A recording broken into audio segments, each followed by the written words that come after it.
It is my current goal to beat the game of Pokemon Yellow every single week in a solo challenge using every single one of the 151 Pokedex entries, and this week we are taking a look at the Pokemon Golem. This is a Pokemon that I chose for this week specifically and this day because on the day of recording, it is January 1st. It is a brand new year, and what Pokemon looks the most like the ball that drops in Times Square on New Year's Eve into this day? By the time you're hearing it, yesterday-ish, who knows? Time is a weird construct, right? But he looks just like the ball. So I felt like, hey, Happy New Year, let's drop Golem into the game. And I made the rival 2026 because we've already defeated 2025. So we're going to start the year off right. We're going to beat 2026 and show that this is going to be our year. Now, let's talk about the types of things that Golem has going for him, which is mostly rock, ground, and normal type moves.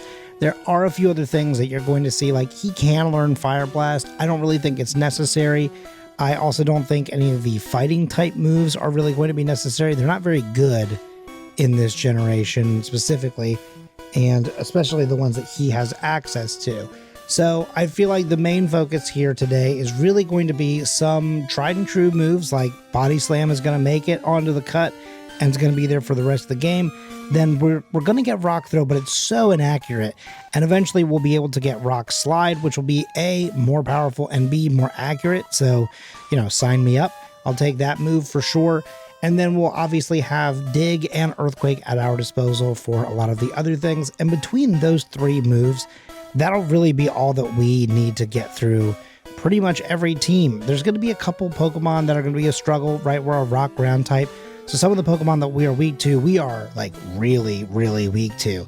Your water, your grass, ice is going to be a problem. Other ground users are going to be a problem. But overall, that's just sort of the main thing. Luckily, as a fully evolved Pokemon, we've got a lot of power behind us, so we should be able to move pretty quickly through the game. We're not going to need to go to the game corner and go through all of that with Team Rocket. There are just going to be some moments that are going to slow us down. Even though we have kind of, or would have had rather, like some form of advantage against Brock if we had a single ground type move, we don't. So really, it's just kind of coming down to I'm spending a lot of time grinding, and I probably could do it at level 14 or level 15, but my hope is to maybe get to level 16 and just go ahead and pick up Rock Throw. It just might be the only thing that kind of gets us some kind of little boost, just because we'll have a stab, a same type attack bonus move that we'll have that we can use against him here. At this point though, we are going into his gym at level 15, not quite to level 16, but defeating Geodude I think is going to get us there. So we're going to see now. Since we don't have any form of advantage here, it is just kind of a standard opening here, right? We still have 10 minutes in already with Golem, just because to get to this level, to get something that can effectively tackle its way through both of his Pokemon, it's going to take a little bit of leveling up. Even as a fully evolved Pokemon, it just takes some time because, they resist your moves, you resist their moves, so it's just a really slow battle. It almost feels like watching like a slap match, like little kids kind of going at it. I remember being like out on the playground, not really, no one really throwing a punch or anything like that, but you just sort of start smacking hands and you're not really looking at each other. It's just kind of like that. It just kind of feels like, okay, I kind of do this and you kind of do that. So we're both mostly tackling. I now have the Rock Throw, which is doing us better, but of course it's also very fortunate that at this moment we outspeed the Onix, because if we didn't, Bind could have really been pretty bad for us on that.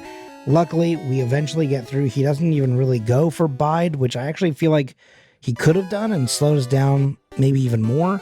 But, hey, I'll take the quote-unquote faster win there. Up next in Cerulean, we are definitely going to be hitting up the Rival and the Nugget Bridge first. There is no way we are going to survive Misty. There is a little bit of a gamble that can kind of happen here in a moment, which is that with Misty, because she's a water type gym entirely, all of her trainers and of course her, we're not really good on special attack. We're really special defense because they're all the same thing in this generation. Our special is just so low. So anything that we get hit with is going to hit pretty bad. And again, we are very, very weak to water. We're both our rock and our ground type, kind of working against us in this way, in this gym. This is the kind of gym where I feel like, we kind of could come back after going down to the SS Anne, but I feel like if I want to be fast, I don't want to have to go down to SS Anne, then track back to Cerulean, make the fight, and then track back to Vermilion. I think that if we can just get through this pretty quickly, we should be okay. I did pick up Dig from the Team Rocket member that sort of stole it from one of the locals in town right before this. And so, okay. All right, well, that's not good. You don't want to see an instant death. That's...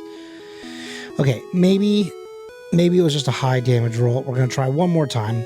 Luckily, the Dig continues to work. Bubble Beam this time leaves me on 2 because it outspeeds me, but my Dig does still hit just as hard. So we are in the win. And now we are on to SS Anne. Here we are going to pick up Body Slam, as I mentioned previously. We are also going to do a little bit of training, not a lot. I feel like I've kind of wasted a lot of time getting us ready for those first 2 gyms. But if I'm not careful, I'm going to end up running out of steam later on in the game as well. Like, there's going to be some Pokemon that are going to be really difficult for this Pokemon. So we want to make sure that our level is still up at least somewhat, right? Now that I have Body Slam, though, I've gotten rid of Mega Punch just because it's pretty inaccurate. And now we can move on to the rival. I really do enjoy doing these challenges a lot just because I like looking at the moments where there are certain moments in the games in which, depending on the Pokemon that you have, obviously, like, all of it can be really tough, or just one section can be really tough, or, if you have a Pokemon like Mew where you can just absolutely slam right through.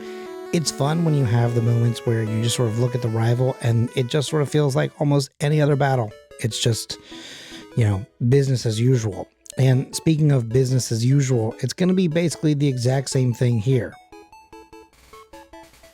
Yep, still bad. Okay, see you next time, Lieutenant Surge. Onwards and upwards to the next thing.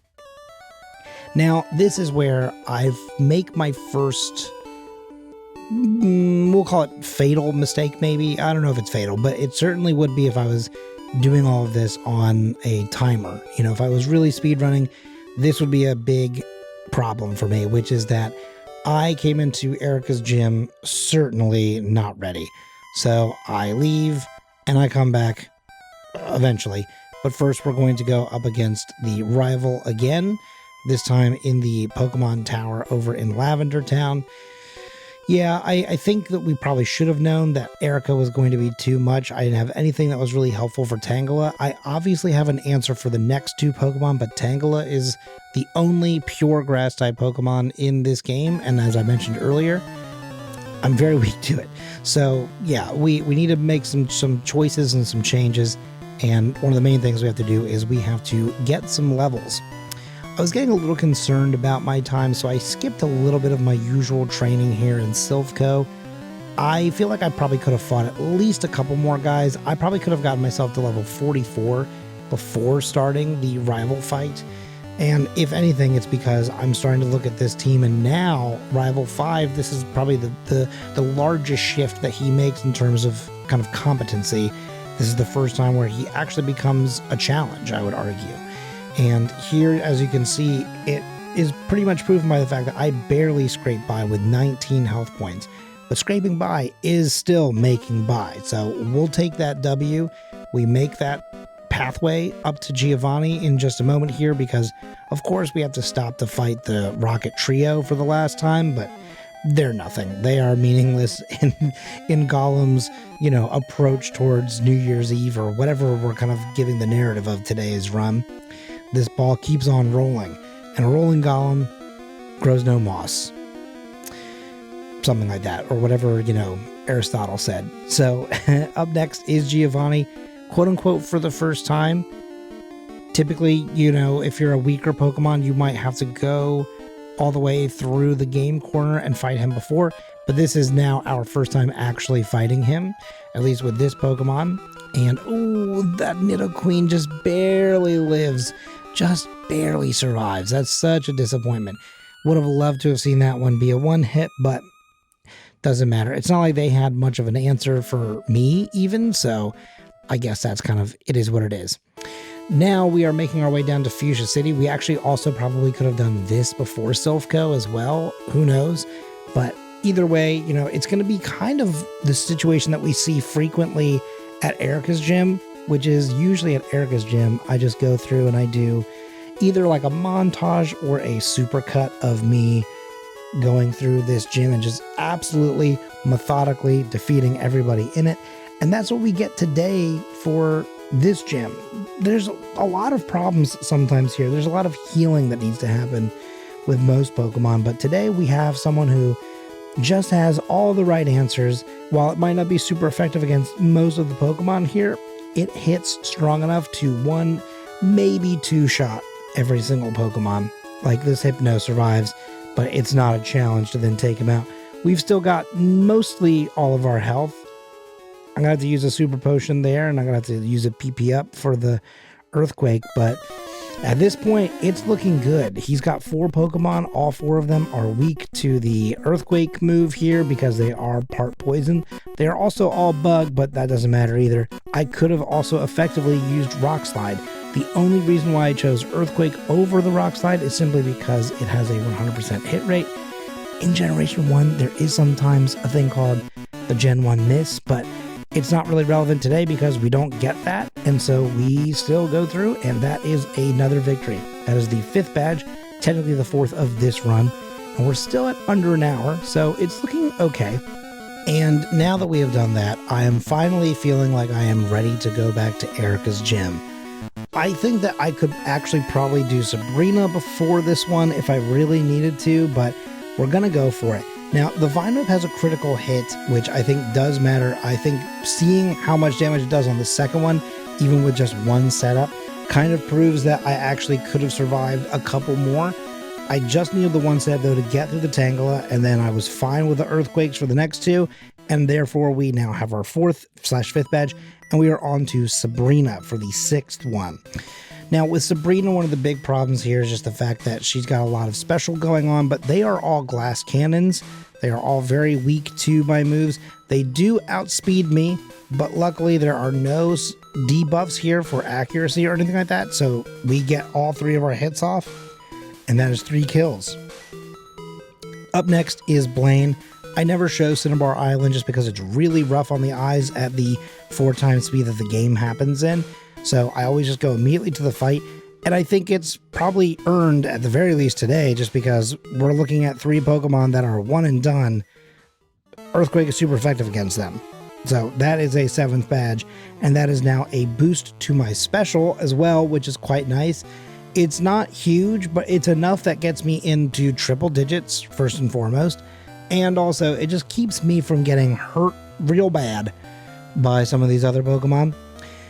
Now for Giovanni. Giovanni is going to be one of those tough ones where, like, as you can see, like, Dugtrio is faster and it uses Earthquake. It actually probably could have gone for Fissure and just fully ended me, but, you know, it doesn't because I know that it's also very inaccurate. Earthquake probably could have a stronger chance of also one-shotting me, so he goes for that.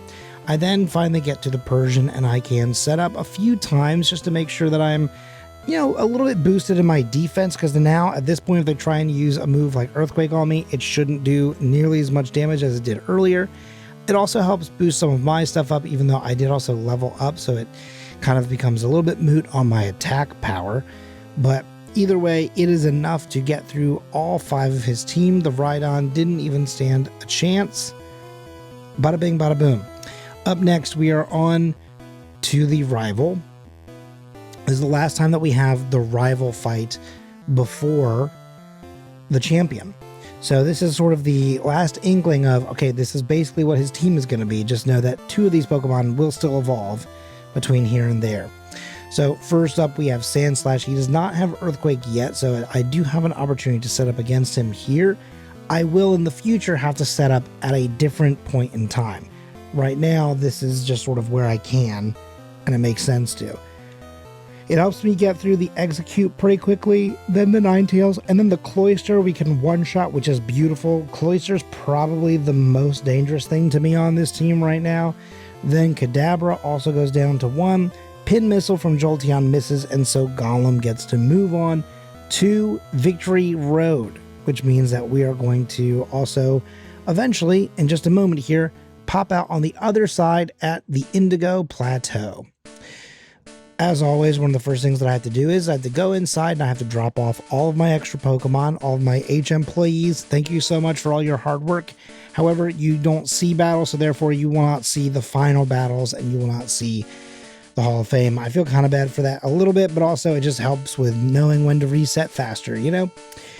Then the last thing I'm going to do before I go into the Elite Four is I'm going to use up a bunch of my rare candies. I'm going to leave a few for later on within the Elite Four to make sure that I can level up before the fight. Therefore, I don't level up in the middle of the battle, something that we did see against Giovanni. Something that I haven't really talked about here is the fact that in Generation 1, there is something called the Badge Boost Glitch, which means that anytime I use a move like Harden that changes one of my stats, it actually reapplies the Badge Boost to the other learn sets or to the other pools of data here. And reapplies it again. So all of my stats actually go up. Now here I will say I technically blacked out. I should have seen the reset counter not move. That's a thing where I need to reset it and it won't count it at first. That's on me. I wasn't 100% positive I saved outside of the fight.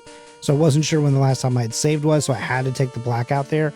I had in fact saved right there when I watched back the footage, but you know, it's always hard to tell when you're in the moment, I think, when you're moving quickly. But yeah, that same type of attack bonus is going to really, not same type of attack bonus, I'm sorry, the Badge Boost Glitch. Both of them will be very helpful, actually. I should keep that in. Both of those are beneficial. In fact, they can actually work quite nicely together because I can use the Badge Boost Glitch to move my stats up, and then I can have my moves like Rock Slide and Earthquake if I get the opportunity to use those primarily. Body Slam should really just be there for Pokemon like, you know, Hitmonlee or even Machamp, where the other moves won't really be all that effective against. But here I can go through and I can boost all of my moves up and they'll do even more damage, and we're great. We don't even need to set up against Bruno though, so it's kind of harder to show you just how good that can be. But just know that, you know, if he was any bit tougher, you would have seen it come into play. Now, it is devastating to see that they use a substitute immediately here on Agatha's team. I did not use an Ether or an Elixir, so I needed to save my Earthquakes up. So I did try using other moves such as, you know, Rock Slide, which I'm also kind of running low on at this point. But at this point, I can also use Harden, like I mentioned earlier. I can set up some of these moves. You can see in the left-hand corner, these stats are all moving up when I use this. And then once I'm set up quite nicely, I can Earthquake my way through 1, 2, and 3. There you go.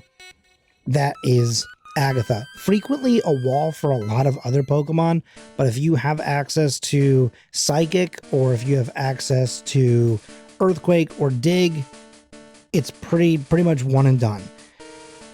She struggles with those because they're also part poison type. So that's also why she has 2 other poison Pokemon. It's kind of weird. She and Koga need to, I think, maybe catch up at some point about what Pokemon they should be having. Finally, we have Lance. Well, I say finally, but it's finally in terms of the Elite Four. We have Lance. And Gyarados is always an absolute menace, especially against rock, ground, and water type Pokemon in this generation.